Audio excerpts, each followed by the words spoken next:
My channel. आज मैं आपके सामने एक नया सब्जेक्ट लेकर आई हूँ, that is business law, introduction of business law.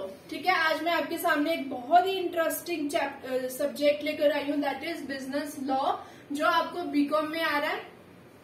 Meaning of law, we will discuss first meaning of law. Law है क्या चीज?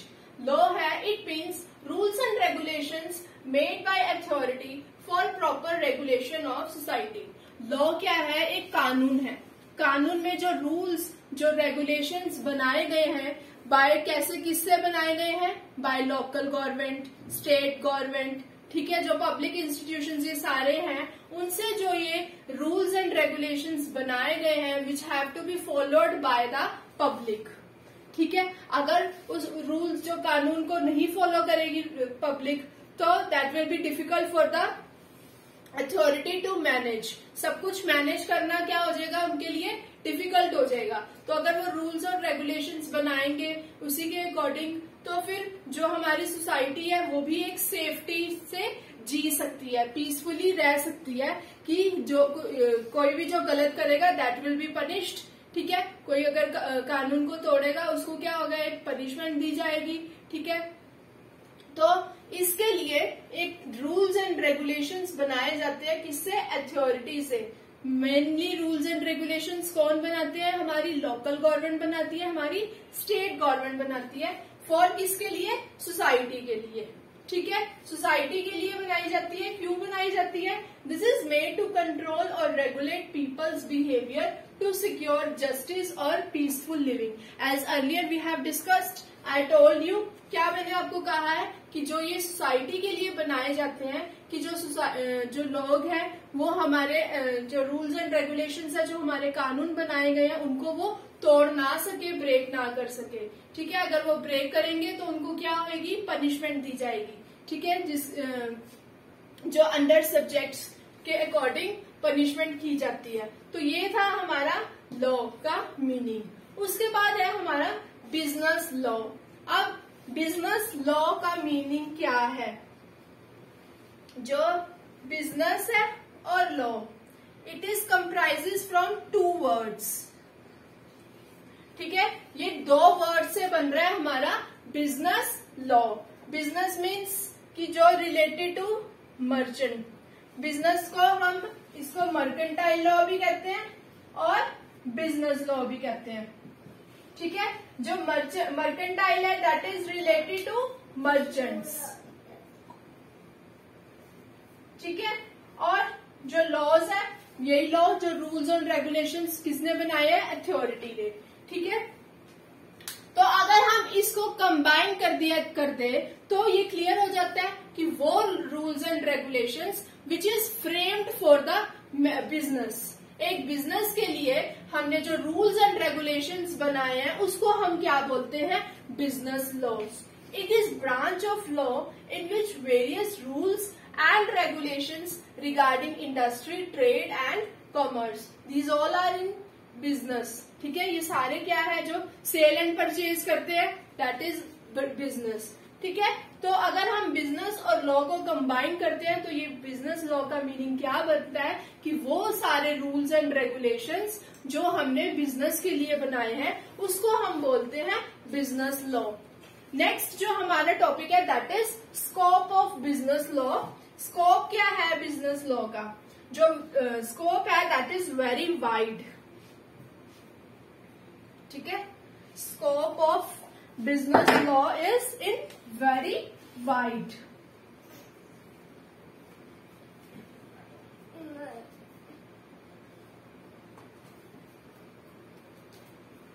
नेक्स्ट है हमारा टॉपिक स्कोप। बिजनेस लॉ का स्कोप क्या है? ठीक है, इसमें हम क्या रीड करेंगे? फर्स्ट वन इज जो हमारे डिस्कस करेंगे हम, Indian contract act. Indian contract act, sales and goods act,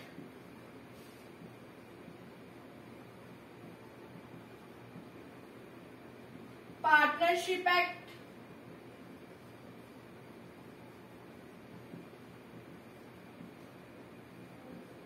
banking and insurance companies,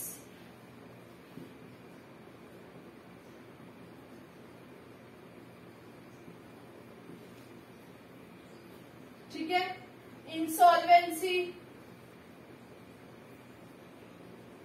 Indian contract act है जो, इसमें भी हम क्या करेंगे, बिजनेस लॉ को पढ़ेंगे। सेल्स एंड गुड एक्ट में भी हम बिजनेस लॉ को पढ़ेंगे। पार्टनरशिप में भी हम बिजनेस लॉ पढ़ेंगे। ठीक है, तो जो बिजनेस लॉ का स्कोप क्या है, दैट इज वेरी वाइड।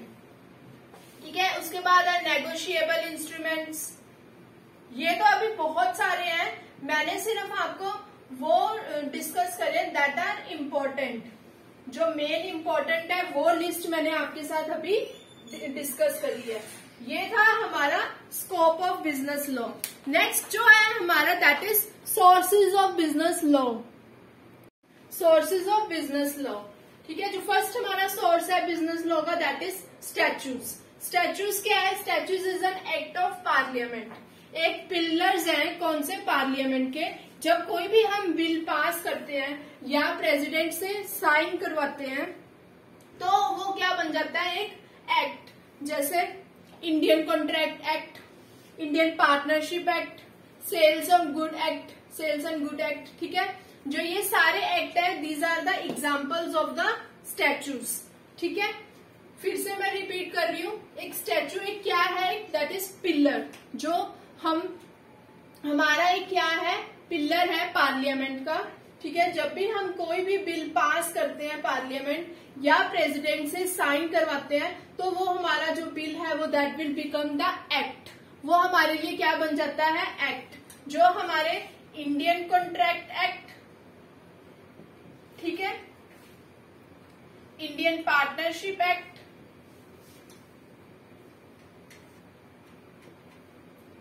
ठीक है, ये सारे हमारे क्या है, एग्जाम्पल्स है किसकी, एक्ट। ठीक है, ये सारे हमारे क्या है, एक्ट है जो बिल पास हुए, इंडियन कॉन्ट्रैक्ट एक्ट का, Indian partnership act, sales and good act, negotiable instrument act, ये सारे हमारे क्या है, एग्जाम्पल्स हैं। ठीक है, अर्लियर हमें याद रखना जो ये एक्ट है पहले कौन इनको इम्प्लीमेंट किया, कौन मेंटेन करता था या कौन बनाता था, these are framed by the British government. ठीक है, ब्रिटिश गवर्नमेंट जो है पहले इसको बनाती होती थी। उसके बाद जब हमारा ये इंग्लिश कॉमन लॉ आया तो आफ्टर इंडिपेंडेंस, ठीक है, इंडिपेंडेंस के बाद इंडिया ने क्या करा, इन सारे लॉ को एक under the business environment act में इम्प्लीमेंट कर दिया।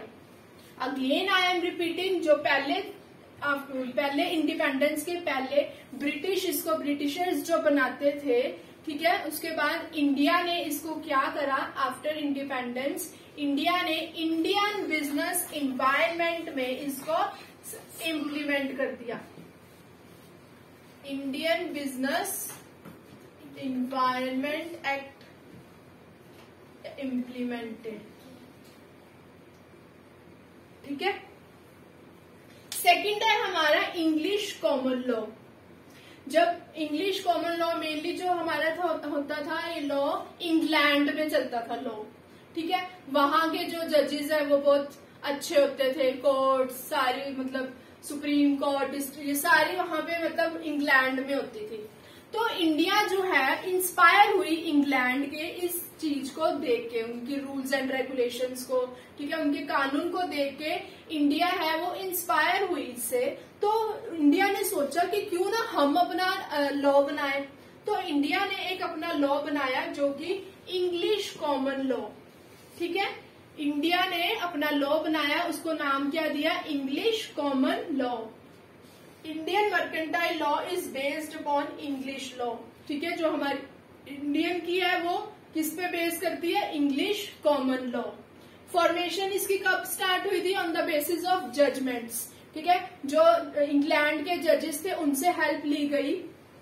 ठीक है, उन्होंने हमें बताया कि अगर ये झगड़ा होता है तो हमें ऐसे डील करना है, अगर ये डिस्प्यूट होता है तो ऐसे डील करना है। तो जो वेरियस जजेस है उनके डिसीजन लेके, ठीक है, इंडिया ने क्या डिसाइड करा कि we will make the English common law. ठीक है, उसमें इंग्लिश कॉमन लॉ बनाया गया। ठीक है, नेक्स्ट है हमारा principle of equity. Principle of equity क्या है, after the implementation of English common law. ठीक है, नेक्स्ट प्रिंसिपल ऑफ इक्विटी। तो प्रिंसिपल ऑफ इक्विटी में क्या होता था कि अगर जब हमारा लॉ क्या हो जाता था, साइलेंट, या एब्सेंस ऑफ लॉ, या हम कह सकते हैं silent. In the silent of law जजेस were unable to give the right decision. जो जजेस होते थे वो राइट डिसीजन नहीं ले पाते थे, जिस कारण जो हमारी पब्लिक होती थी वो किसके पास चली गई, किंग के पास। किंग जो भी डिसीजन लेता था वो सारे क्या फॉलो करती थी पब्लिक। फिर जब जैसे जैसे केसेस, सारे नंबर ऑफ पीपल्स ज्यादा होते रहे, ऐसे उसके पास केसेस ज्यादा होते रहे, तो उसने किंग ने क्या अपॉइंट करे, आगे काउंसलर सेटअप करे। ठीक है, उसने क्या सेटअप करे, काउंसलर्स। ठीक है, काउंसलर्स आगे उसने सेटअप करे। जो पब्लिक है कि काउंसलर के पास जाए, तो जो काउंसलर्स हैं उनको डिस्प्यूट्स उनके जो सेट करती थी, ठीक है, तो वो इन फेवर ऑफ कैसे करती थी, इक्विटी, जस्टिस के फेवर, कि दोनों जो केस लड़ रही है दो पार्टीज, वो जो मेन करती थी डिसाइड, जो फाइनल डिसीजन लेती थी वो दोनों पार्टीज के उसमें इक्वल होता था। ये नहीं होता था कि एक पार्टी के हो गया दूसरी पार्टी के अगेंस्ट हो गया, नो। जो काउंसलर्स थे वो डिसीजन लेते थे दोनों पार्टी को इक्वल लेके, तो इसलिए हम नाम इसको दिया गया प्रिंसिपल ऑफ इक्विटी। ठीक है, तो जो ब्रिटिशर्स के टाइम थे हम नेचुरल जो जस्टिस नहीं फॉलो करते थे, बट आफ्टर इंडिपेंडेंस जो काउंसलर्स हैं वो डिसीजन लेने लगे किसके बेसिस पे, नेचुरल जस्टिस, जिसको हम बोलते हैं इक्विटी, इक्वालिटी के बेसिस पे काउंसलर ने जो थे वो क्या डिसीजन लेते थे। ठीक है, ये था हमारा principle of equity which is the most important. अक्सर ये हमें शॉर्ट नोट में आ जाता है क्वेश्चन। उसके बाद है Indian custom and usages. Indian custom and usages कैसे इसका सोर्स बना बिजनेस लॉ का। These are important part of society and play significant role. जो इंडियन कस्टम्स है और जो ये है हमारे एक इम्पोर्टेंट पार्ट है सोसाइटी के, ठीक है, जो हमारे लिए ये एक क्या है, इम्पोर्टेंट रोल प्ले करते हैं। Sometime these customs are so effective कि कभी कभी तो जो ये कस्टम्स होती है हमारे लिए इतनी इफेक्टिव बन जाती है that their impact is more than that of written rules and regulations. जो हमारी कस्टम्स है हमारे लिए इतनी इम्पैक्टफुल बन जाती है कि जो हमारे रिटन रूल्स एंड रेगुलेशंस है उनसे भी बढ़ के हमारे लिए जो है कस्टम्स क्या है, इफेक्टिव हो जाती है। ठीक है, ये था हमारे सोर्सेज ऑफ बिजनेस लॉ। ठीक है, अब ये तो एक स्टार्टिंग थी, जस्ट इंट्रो थी बिजनेस लॉ की। उसके बाद हम नेक्स्ट क्या डिस्कस करेंगे आपके साथ, कॉन्ट्रैक्ट डिस्कस करेंगे। जैसे मैंने आपको समझाया कि इंडियन कॉन्ट्रैक्ट एक्ट, ठीक है, जैसे जैसे हम आगे बढ़ते जाएंगे तो मैं लॉ के सारे एक्ट आपके साथ डिस्कस करूंगी। ये था आज का टॉपिक हमारे साथ। मिलते हैं हम आपके साथ अब नए और टॉपिक के साथ। तब तक के लिए please don't forget to subscribe my channel and don't forget to like my videos. Thank you and have a nice day.